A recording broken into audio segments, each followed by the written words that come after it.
animated film Kung Fu Panda, the panda's master Shifu correctly said that yesterday is history, tomorrow's a mystery, today is a gift. That's why they call it the present. I think we can all agree we'd be a lot more content if we were better at staying in the present. But science has proven we're even worse at imagining the future. We know we're going to get old, we know we're going to die, but few of us have the capacity to understand what that's going to mean. The English philosopher Derek Parfit said, "We ignore the future in part because of a failure of imagination or belief. We just can't imagine what the future is going to be like." But think back to when you were kids. I'm pretty convinced we all imagined what the future was going to be like. We dreamt of being astronauts or philosophers or teachers or doctors. In my own case, my parents put me in some moon boots, strapped into some little tiny plastic skis when I was 18 months old, 18 months, I promise, and taught me how to ski. A few years later, when I had a more robust vocabulary, I voiced that I wanted to be an Olympic ski racer. Maybe I had a vivid imagination, but I don't think I was any different than any other kid with dreams of what was possible in the future. Things were going pretty well until a very fateful day, the day that the Gulf War broke out in 1991. I was in a downhill in Aspen, Colorado. The Norway Olympics were on the horizon. Traveling at 125 kilometers per hour, I hit a jump wrong, flew 70 meters upside down through the air. When I came back down to the ground, my dreams of being an Olympic ski racer evaporated because my left knee evaporated. All the ligaments and cartilage totally destroyed. After the surgery in the hospital, one of the many books I read was Joseph Campbell's The Art of Living. In it, he said something that was very timely and has stuck with me to this day. We must be willing to give up the life we planned in order to have the one that is waiting for us. A few years later, my last semester of business school, at the advice of one of my professors, I signed up for a single interview at a job fair that the school was hosting. Most of my friends in the business school had already lined up exciting careers in accounting at places that still give me the shivers. KPMG, Deloitte & Touche, Ernst & Young.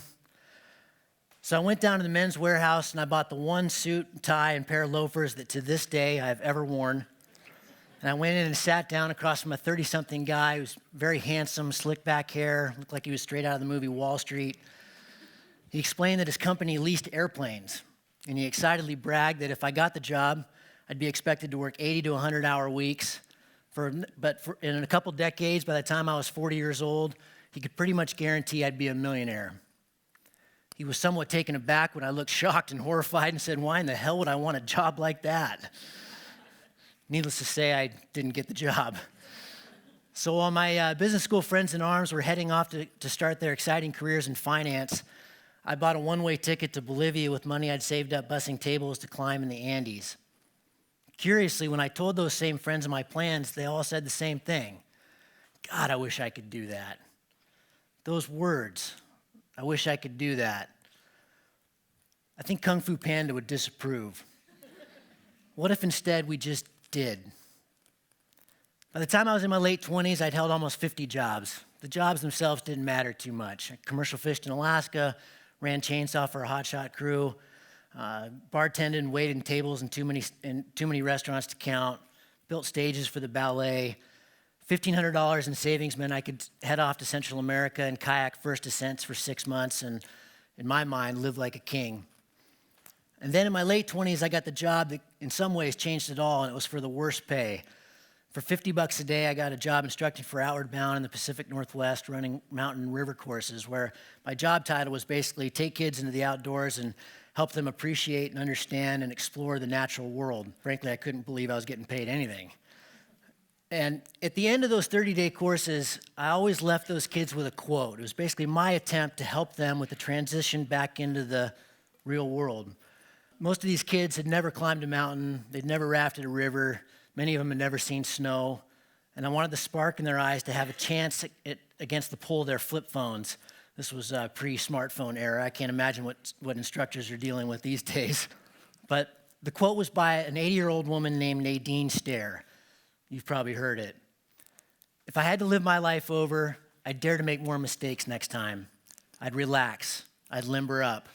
I'd be sillier than I've been this trip. I'd take more chances.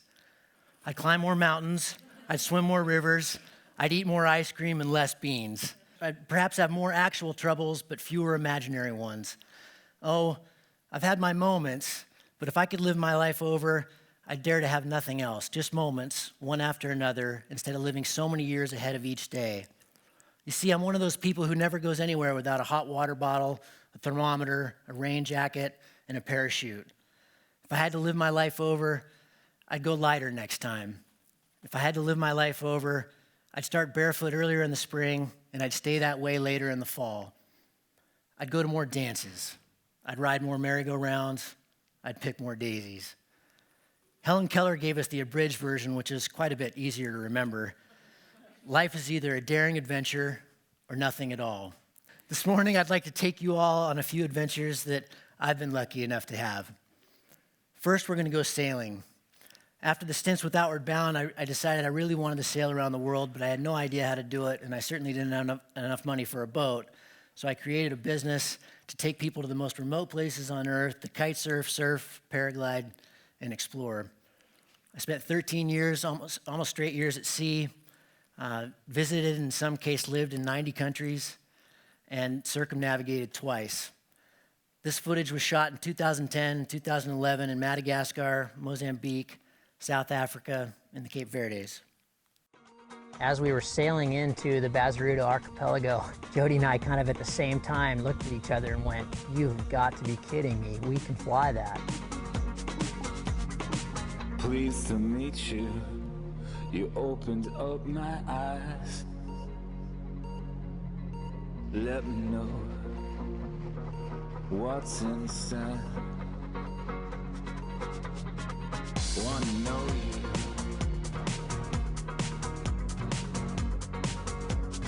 Wanna redesign you. Yeah. Wanna redefine you. Made me realize every single molecule wants to be beside you. I know it. Expeditions aren't about five-star hotels and pampered cruises. You know, expeditions are about hardship and difficulty, but when you get through it and find a place like we did in Mozambique, and you're the first to paraglide a spot that never has before, it makes it all worth it. 7 shooting stars in one night. The water and sand in our eyesight. The rocks in our hands. When we set off to sail around the world, what we hoped to find were untouched coral gardens and lots of marine life and deserted beaches and deserted places. While that does exist, you do find that. What you also find a lot of, and more than you can possibly imagine, is trash and plastic and waste runoff and destroyed coral and seas that have been completely fished out. It's really sad. 12 years that we've been out here, we've also seen a big change from the beginning and the end. I can't imagine a world where these things no longer exist. We left the Indian Ocean and rounded Cape of Good Hope and the southern tip of Africa. We sailed 4,500 miles to here in Cape Verde, and we're just in search of wind and waves. You must be willing to give up the life you plan in order to have the one that is waiting for you. In 2011, when I got off the boat, as you saw in the footage there, I was starting to get into paragliding, and I learned that with a lot of practice and some skill, you could use thermals to sometimes travel hundreds of miles in a single day, and then things got pretty interesting. It's just you and the elements. You're trying to realize your own potential in a place where no one sees and no one cares. There's a purity in that.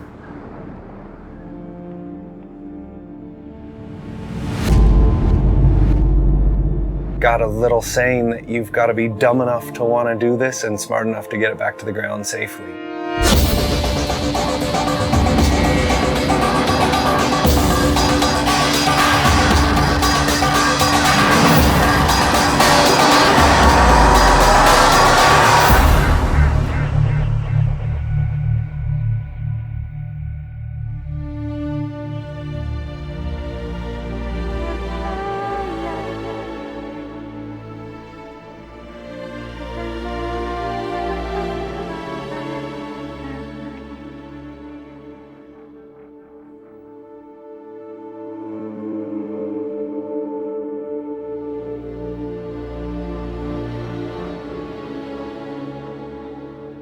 2014, I teamed up with the Canadian mountain legend Will Gadd to attempt a line across the Canadian Rockies to the US border that had never been flown.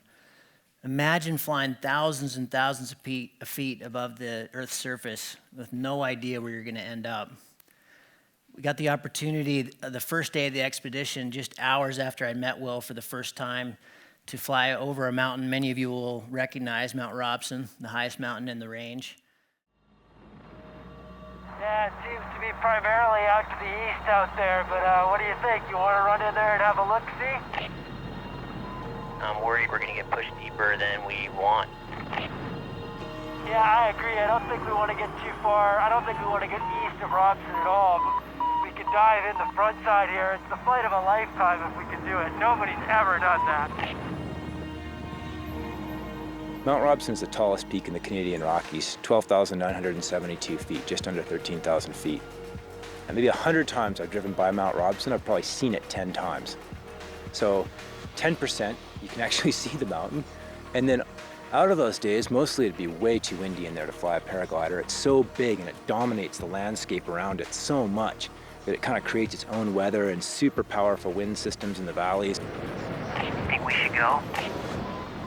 Yeah, dude, I think we've got the conditions. If we could just get another 1,000 meters out of this, it'll work. Copy that. I'm on a good climb right now. I think we can get there, man. 4,000 meters flying straight toward Mount Robson. This is the dream flight. It just doesn't get any better than this at all. Like, light it up! We're on fire! Every mountaineer wants to climb that peak. It's such a classic mountain.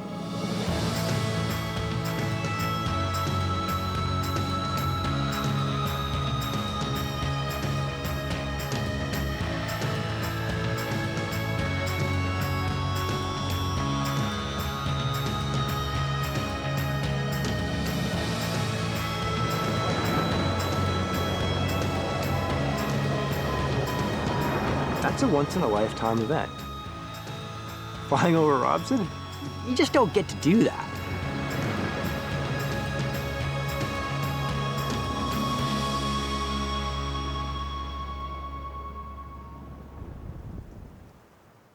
I wonder what the guy who leased airplanes would think about my job.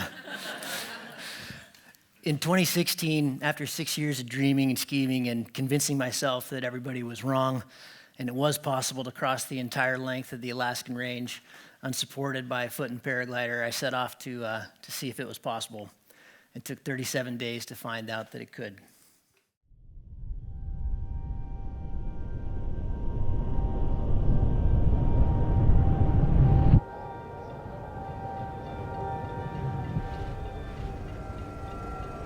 I expected this to be really hard. I maybe even expected this to be the hardest thing I've ever done, just because it's Alaska. It has that bigness that you can't really describe or understand until you're here. I can't really put it into words. This place is just massive.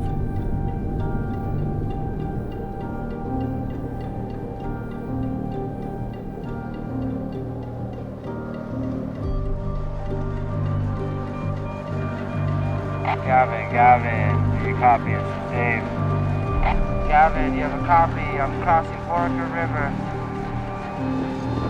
So, just flew in this cloud for the last 20-something minutes. As you can see, it's pretty cold, totally iced up. And but now I'm just coming out of it. And I gotta keep my wing flying because as it starts to melt, it's gonna want to collapse.